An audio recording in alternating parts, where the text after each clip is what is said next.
For a second, how many of you have a background in arts? That's a lot. And how many of you have a background in science? A little bit less. And how many of you have no background in either? Okay. So I guess the arts outweigh the sciences here slightly today, but I'm going to try to keep it simple. The other thing is that I'm usually more comfortable with people just throwing in questions and stuff. I don't know if that's ever done here, since all of the talks were basically just done in one go with questions afterward, but I don't mind if someone asks me questions. You just do in the corner. Sure, no problem. So they can see you better. Okay, so even though this is more sciencey, I hope that at least I'll be able to throw something out there that is controversial enough to generate some questions. Okay, my talk is called Why and How to Transfer from Wetware to, well, what I call SIM, Substrate-Independent Mines. This is something I've been involved with since about 1994. Carbon Copies is a little younger than that. It's an organization that started last year. And I also work for this company here, Halcyon Molecular. They're out in Redwood City, and they do DNA sequencing. Rather, we try to create a really fast, really accurate, very cheap method of DNA sequencing. And let me just get right into it then. Okay. So the first thing I'm going to talk about is, okay, substrate-independent mines. Well, to understand what I'm talking about when I say substrate-independent mines, I just wanted to say a few things about our mines, about who we are, what it is that we actually are, and then what is a substrate-independent mine, of course. Why would you want something like that, whatever it is? And is it possible? What do you need to do that? Where are we today? Say, how far away from having something like that? And what could you do? Okay, so the first thing, well, what are we? We're complex biological machines. We have a lot of interesting things. We have actuators like arms and legs, stuff that we can move around with, affect our environment with. We have external and internal protective elements. What do I mean by that? Well, we've got skin, for example. Skin protects us from a lot of things from the outside, from the elements. We also have an immune system that protects us on the inside. And to some degree, we're able to repair ourselves. We can repair scrapes and scratches. Sometimes it's a little harder. You may need to set a bone if you break a bone, but it can heal. Some things we can't heal, which is why sometimes we succumb to accident or disease. We have a vast system of sensory input, such as our eyes, and an enormous number of nerves leading from our skin, which is our hugest sensory organ, in fact, to our brains, processing, and motor control. So we process all these sensory inputs that come in, and then we act on it. We can carry out actions with these actuators that we have. And we can learn.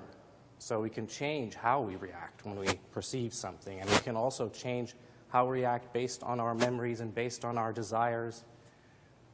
Okay, but to some limited extent, all of this is true for birds, tigers, turtles, insects, just about every living being. So what makes us in any sense different? Why would I talk about the things I'm talking about today? Oh, I need to press again, I guess. Well, there is one difference. And I'm not saying that this is unique to humans. It's quite possible that there are several other species out there that are also self-aware to some degree. Because I think it's pretty certain that there are varying degrees of what we call, for example, intelligence. Intelligence is not something that's binary. Either you are or you are not. You measure it in relation to something. For example, tasks that you can carry out. There's not just one form of consciousness. How conscious are you? Are you conscious or not conscious? There are probably degrees of consciousness depending on just how much you can be aware of, how much you're aware of yourself, how much of a model you have of yourself inside your environment, inside the world. Still, this is something that we really seem to care about. We're aware of ourselves. So that's also not entirely true. We're not really aware of everything that's going on in our brains. In fact, most of what goes on we really don't know. So if I'm processing input and then I end up doing something in response, most of this whole process that happened in there, I'm completely unaware of. I'm aware of only a very few little things about some desire and my goal today and what I wanted to do at 3 o'clock. And there are a few things that I'm aware of. A lot I'm not aware of. But we are aware of our existence. And I think the important thing to take from this is that even though awareness may be a really small part of what we really are, it is the part that we know. It's who we are, because being aware is the only thing that we really know is here. The only thing that I know is that I'm processing something, and this is my awareness. I can't really touch a table. All I'm getting is the processing of the electrical signals that are being passed to me from my nerves. So I'm not really touching a table, or at least, I mean, I don't know if I really am. All I know is I'm processing something, and it feels like I'm touching a table. That's all I know. Everything we are takes place in the mind. So we seem to care a lot about that. And I'd like to make the case that we actually care more about these patterns of what's going on in our mind than we do, for example, about our genes. That's saying a lot, because, I mean, genes is basically what everything is about. That's why we're here. It's about survival of genes. We care about the experience that we're aware, and we care about also not just our awareness here, but we care about the experience tomorrow, and we care about the experience in 1 year from now. So when I think about what do I really care about, what do I want to do with my time, what are my goals in life, who do I care about, it's usually things like stuff that I'm experiencing right now and stuff that I would like to be able to experience in 5 years. For example, I'd like to make sure that all of my friends are still alive and doing well. All these sorts of things that then affect me and that I kind of process. So that's my experience in 5 years. That's a very individual thing. We all process slightly differently. We have very characteristic ways of dealing with information and how we propagate our memes, stuff we think about that we think is important. And we have long-term interests that are different from one person to another. This is not something that is exactly the same from one person to another, even though we share a lot of cultural memes. So we value those characteristic expressions and experiences, and we want to propagate some of the memes that are very valuable to us. So, sorry? Oh, well, a meme is basically just any kind of thought, idea, expression that you can transfer from one mind to another. So it's basically something that I can communicate to you, and then you can communicate it to someone else, and it can propagate, which is why they're called memes, which sounds similar to genes, because genes propagate themselves, they replicate, and the same idea goes on with memes in this case. By contrast, we don't often celebrate successful genes. So what I mean by that is, do we really keep track of which genes are doing well in the world? Which genes have been replicated, how often, and are really, making it well? Or, are the most successful genes around? Probably are some genes of some bacteria somewhere, but anyway, we don't really seem to, sorry, yeah. Some people may put a lot of emphasis on that, but even then I think their real interest is probably somewhere else. Okay. The thing is, in fact, our genes, on the other hand, don't care about any of what I just talked about. They really don't care. They don't even care if we suffer. Genes don't care about things, because genes are just the result of natural selection. The only thing that matters is the next crop of genes, so which genes happen to be successful. Natural selection keeps pulling out a few things that win and other things that disappear, and there's no real moral behind that. There's no real desire to advance anything. So I wanted to actually kind of jump back to the last talk, because the speaker said scientists should realize just how important non-rational things are. And that's absolutely true. And I think this is something that this audience can probably grasp much faster than when I talk to my usual audiences, which are technologists or scientists, which is that even though we think of ourselves as rational beings, we don't actually care about rationality that much. We care about the things that we happen to want. These come from drives, they come from emotions. Emotions are driven by drives. And then when we want to get to that goal, we want to get to something that we actually care about, we can use rationality as a tool. It's a tool just like a hammer is a tool. So this is true. And these kinds of drives, biological drives, they push us on. But we have many other things that we actually think about and dream about and care about. These patterns of mind functions that drive our competing memes, cultures, and creativity. And that's the sort of stuff we celebrate as well. When you look at the people we remember, it's usually people who've changed society in some way, who've come up with something wonderful, an artist, someone who was inspirational during some revolution. It's those sort of things that we care about. And so when we think about living on instead of just stopping right now, that's usually what we care about. Now, why are we in this room today? The important thing here is it's not so much about, okay, the laser talk is great, But the fact that we can even be here, that we have chairs to sit on, that we have a building, that we're sitting here looking at this and thinking about these things is because we happen to be the species on the planet that is barely smart enough and capable enough to make tools and make themselves better. This is why we're not in the Stone Age right now, or before the Stone Age. But that doesn't mean that we're the pinnacle of whatever could be. It just means we barely made it that far, and that gave us the power to displace all of our relatives, any apes and primates and Neanderthals, and take over the world. But we really aren't that fantastic. We can barely reason. Reasoning is extremely hard. When I reason, I don't do this subconsciously. There's no subconscious reasoning, really. Subconscious processes go on, and then sometimes I rationalize it afterwards. I think, oh, it must be because I thought this and that. But really, if I want to reason, I have to sit down, I have to take a problem, I have to break it up into parts, I need to think about it very consciously, maybe write things down. That's how we can reason. It's slow, conscious, post hoc sometimes, which means it's not even real. We don't deal well with breadth, so we don't deal well with looking at all the possibilities of what could be done and then examining them carefully and choosing. What we do is we pick something that may satisfy us, and we barrel down that course. That's pretty much what we do. We don't calculate well, or at least I really don't calculate well. We communicate very slowly, and it's error-prone, and I'm sure a lot of you are misunderstanding what I'm trying to say right now. Our memory is unreliable and fictionalized.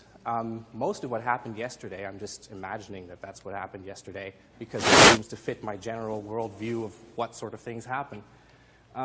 But I really hardly remember anything, and my short-term memory is only, 4 or 5 items, maybe up to 7. So that means we have a very limited ability to really explore all of the things that might be possible, a lot of the things that, for instance, in art are so tempting, all the dreams and ideas that we have that might be possible, even just sensations that might be possible, but we can't get there.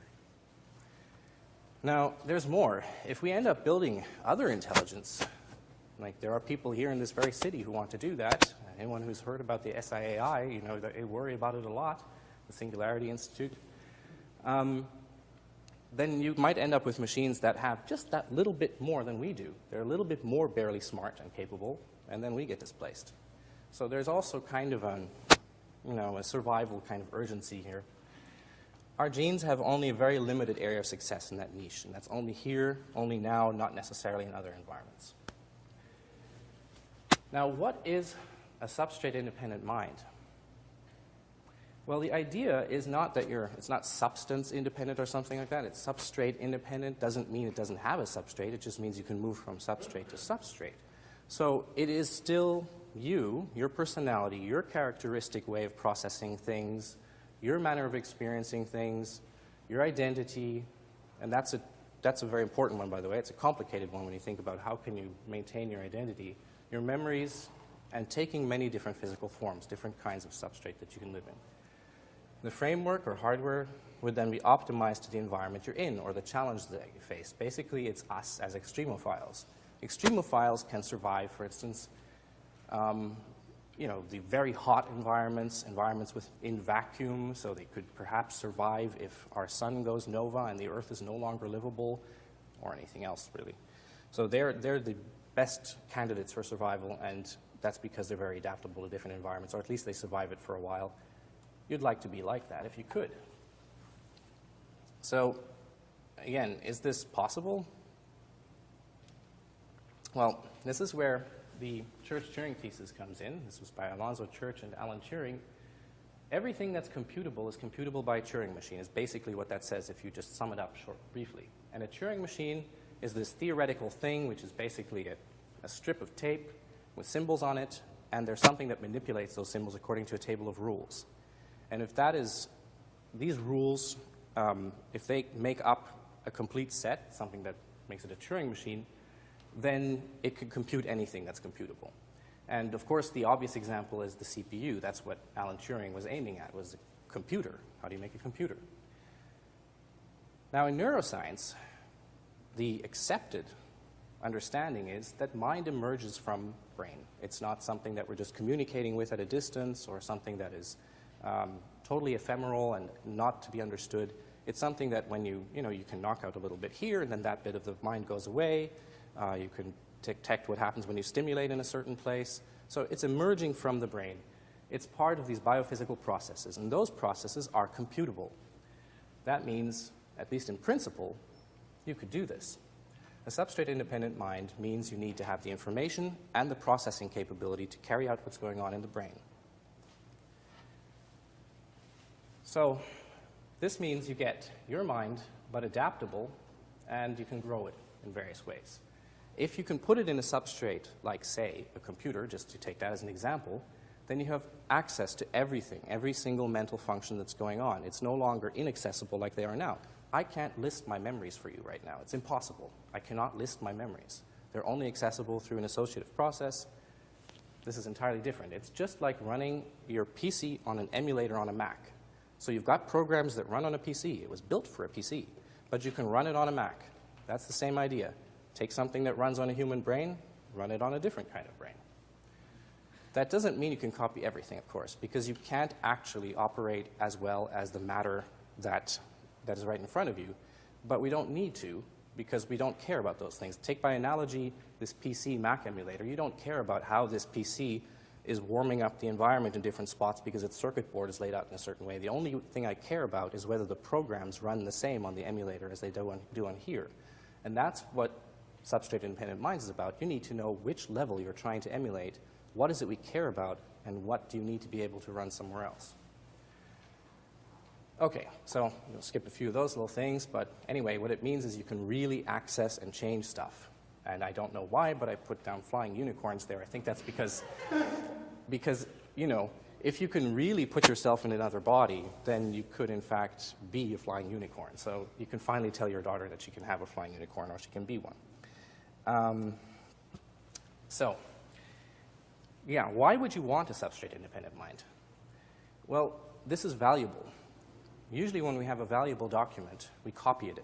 We keep it in many places. We keep backup copies. Or if we have a valuable process, like an airplane that's trying to bring us from point A to point B, we put more than one engine on it, because if one engine fails, you've still got a few more that can keep you afloat. I mean, not afloat, but in the air.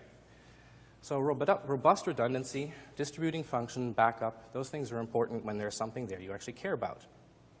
Also, circumstances and environments change. Some environments are not suitable for our bodies. Space is one of them. Underwater is another one of them. If it gets too hot on Earth, that's another one of them. Right now, take, for instance, astronauts. They can't actually even experience another environment well or correctly. They can't really experience what another environment's like because they need to take a bubble of Earth with them wherever they go. At the very least, it's a spacesuit. They don't really know what it's like to be somewhere else in that sense. And the same is true in terms of challenges for our brains. There's really no one right now who can experience what it's like to think with quantum computations. We know what it's like to think with neuromorphic computations, so to have a really parallel computer that has lots of tiny little elements that only do very few things, because that's what's going on in here right now. But we don't even know what it's like to experience a different kind of thinking. So these are things that you could contemplate are possible. It's also because we want to be able to engage the long-term future eventually, and I kind of already talked about that a little bit, about this selection issue. Natural selection isn't something that just happens here and in plants and in animals. It's a universal thing. You can think of one asteroid colliding with some other object, and one of them keeps on going, the other one is completely obliterated. There are all sorts of processes that you could see as natural selection if you take it to the next level. So for thinking beings to propagate and be relevant, well, what do they need to do to be selected to be useful in many different environments? Well, first of all, it helps if they're guided by reward mechanisms that keep them alive in their environment. It also helps if they're self-consistent and survival-oriented, but unfortunately, usually when you have this, it's specialized towards a niche, because that's what you're evolved towards. That's what's happened here, of course. We're all specialized to the niche of time and space that we're living in. Now, if you want to get beyond that, then you need to be able to modify those reward functions in some sense. You need to be able to take your new knowledge about what it's like to survive in some place or what it's like to thrive in some place and apply that to yourselves. In a sense, we do this. I mean, humans have done this, for example, to be able to live in large cities, which require an entirely different kind of thinking, a different kind of survival mechanism and way of coping with other people and things than out in the savannah. So there has been some change. natural selection tends to favor these kinds of changes, the changes of those who are adaptable, who can change their utility function to the new environment, the new challenge. So what does the future look like then? Well, okay, sometimes this can go wrong. If you're changing how you're being driven by your reward mechanisms, you can come to realizations. For example, if you're smart, you can come to the realization that there's no real universal purpose, no purpose outside of yourself or outside of purpose you make for yourself. There's no general meaning. So then, in fact, catatonic passivity is just as good as doing something. Or of all options, they're all equal, so self-termination is just as good as any other option. And, well, those, I guess, entities that go in that direction, they would be automatically out-selected in competition with any others. So those that go in such a path, they simply don't continue to exist, and they're not really part of this equation. But most of space-time, most of the future that's still up ahead, is going to be, at least where intelligent species are concerned, and not asteroids and photons, by those kinds of intelligent beings that can adapt to different challenges and environments. Okay, so it's also because we want to be able to thrive in the near-term future, not just in the long-term future. People are talking about living longer, and that's very popular, in fact, here in the Bay Area. There's a lot of movement towards life extension. But life extension without doing something about your brain is not necessarily what you want. If you become 200 years old, but you don't do anything about your aging brain, and I'm not talking about health problems, about disease, about Alzheimer's or anything like that, but even a healthy brain. What is the difference between a healthy elder and a youthful person? A main difference is that the healthy elder has already absorbed a lot of knowledge, gotten set in certain ways, thinks in a certain way, and that's how they're used to things. That's why there's a generational gap. Youth tends to adopt some new patterns, and they're very flexible. They have brains that haven't yet been set in that way. And in fact, on this slide right here, you can see, for instance, at birth, okay, that's what the neurons and synapses look like with very few connections between them. At 6 years old, there's a huge amount of connections, but at 14, there's less. That's because there's a stage at which neural connections are being pruned. It's all being shaped into these specific pathways, specific set ways of thinking. So if you're going to live a lot longer and you want to be able to keep up with what's going on and thrive, you need flexibility. That means you're going to have to do something about that brain, not just live longer. Okay. So what are the requirements to make this happen? I mean, is it even possible? How can you do this? Well, one thing you have to do is identify exactly that activity in our brains that causes the experience of being. So what is the scope of that? Which parts of a brain do you need to look at? And do you need to take the spinal cord into account? How important is embodiment? And what resolution do you need to look at? Is it enough to look at neurons and synapses, or do you need to go to the molecular level, or even quantum level?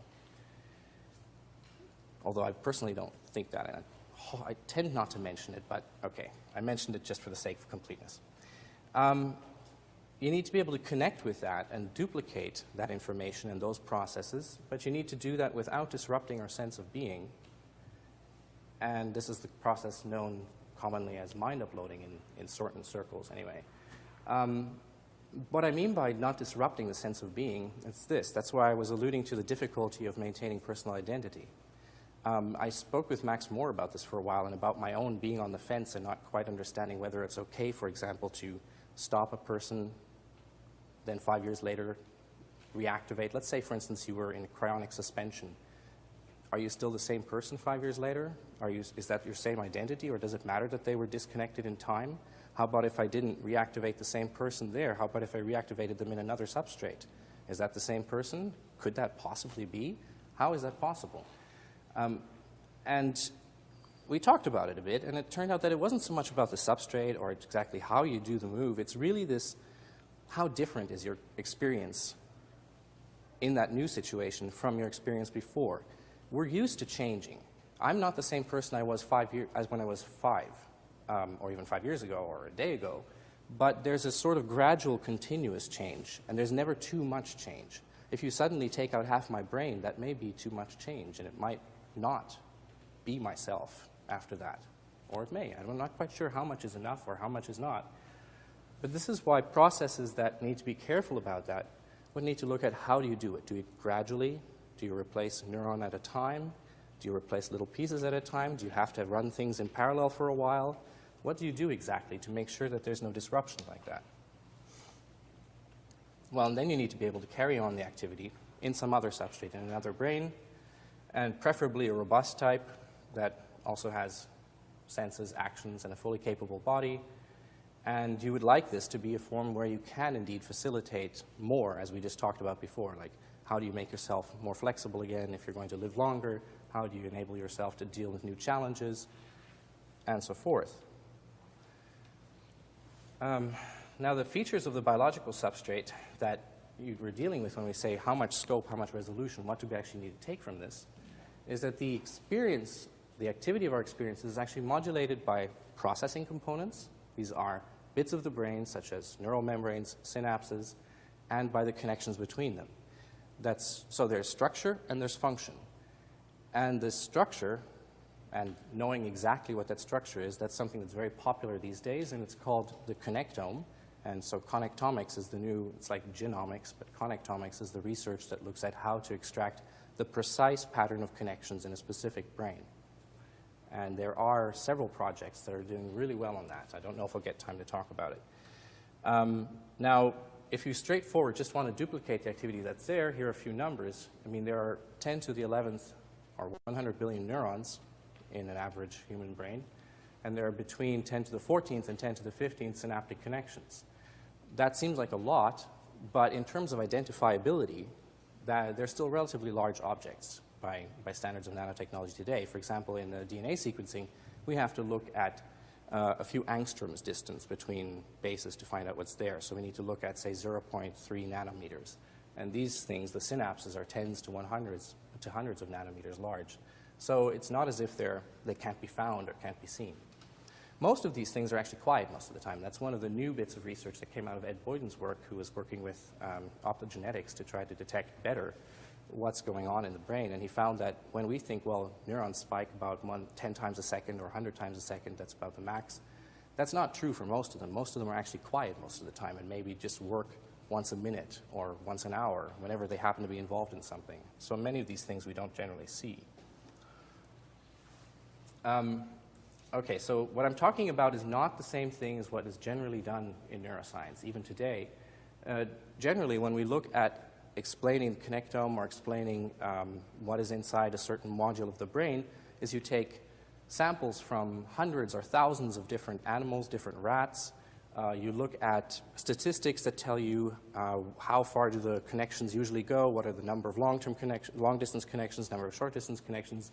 That's how you put together something like this. This is the cortical column of a rat made up of 10,000 neurons, modeled by Henry Markham at the EPFL in Lausanne, Switzerland. It's probably the most detailed model of a part of a brain that is available today, but it's made up of these kind of statistics. So the actual connections in there, while they're statistically correct, and you can see structures that you usually find in the cortical columns, and you can see activity in the simulations he's carrying out that is reminiscent of oscillations and propagations of waves that you generally find, none of the circuits actually mean anything very specific. None of it is in there because it was learned, because that's part of the experience that the rat had, because it's not one rat, it's thousands of rats. This here, Dharmendra Moda, works for IBM, building a new kind of chip based on brain circuitry. And that also has shown us some very interesting stuff. They've built huge models. He's claimed that he's built one with just as many elements as, say, the number of neurons in a cat's brain. But again, it doesn't really represent anything that's in the brain. There is research that does look at specific connectomes, and I may mention a few names in a short while. But so I just wanted to mention that the connectome, in that sense, to neuroscience, is as cosmology is to physics. Physics looks at general rules that apply in the universe, and cosmology wants to know why exactly is the universe there the way it is? Why is this galaxy there, and what's happening to it? So it's the specifics of one universe, our universe, not the general properties. Okay, so I guess I'll have to hurry up a bit, but yeah, the most conservative approach to how to do this is called whole brain emulation. It just assumes that you have to re-implement the neuroanatomy and the neurophysiology to some degree and put it in another substrate. Maybe someday we can get past that and we don't emulate each component just as it is in the brain, but we understand how to recompile it in some fancy way.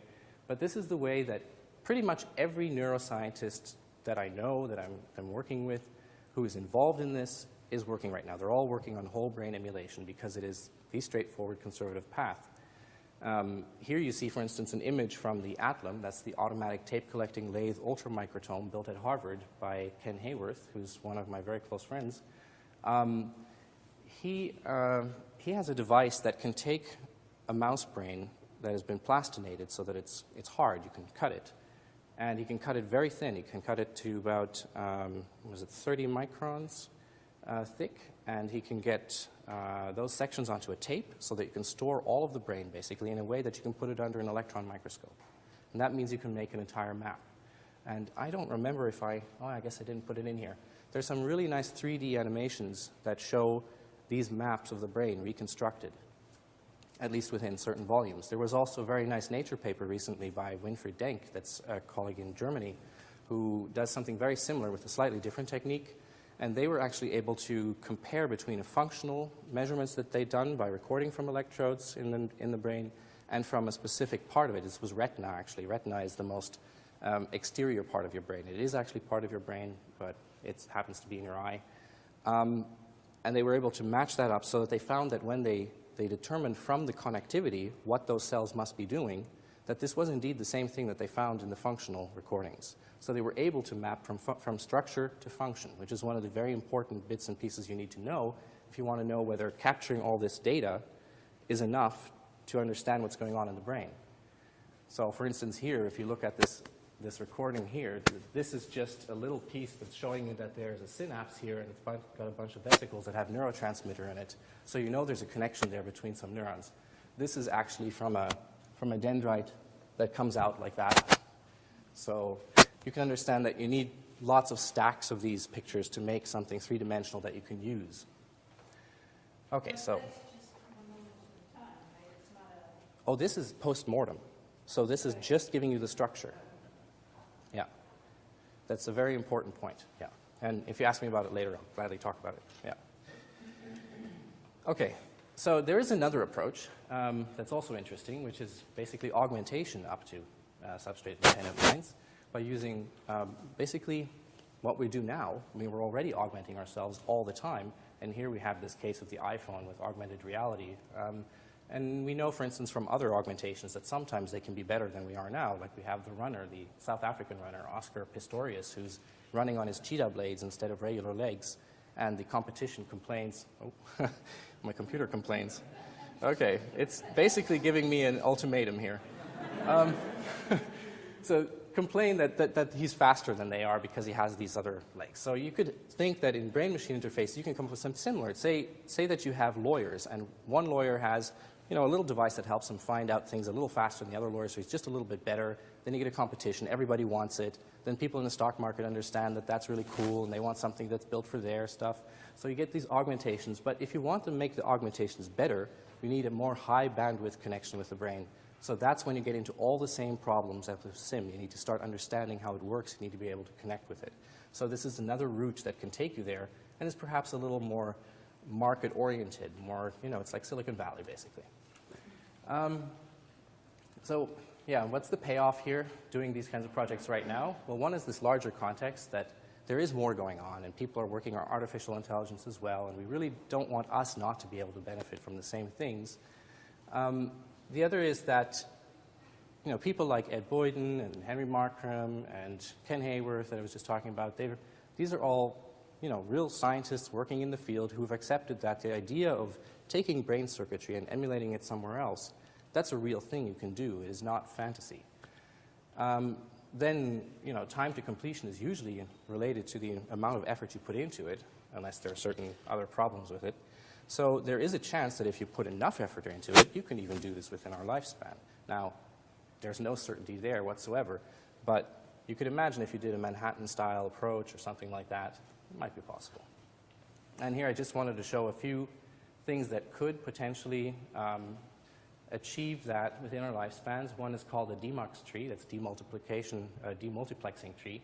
So the idea is that you put a lot of wires into the brain. This is something that Rodolfo Linas first started working on. Oh, no, no.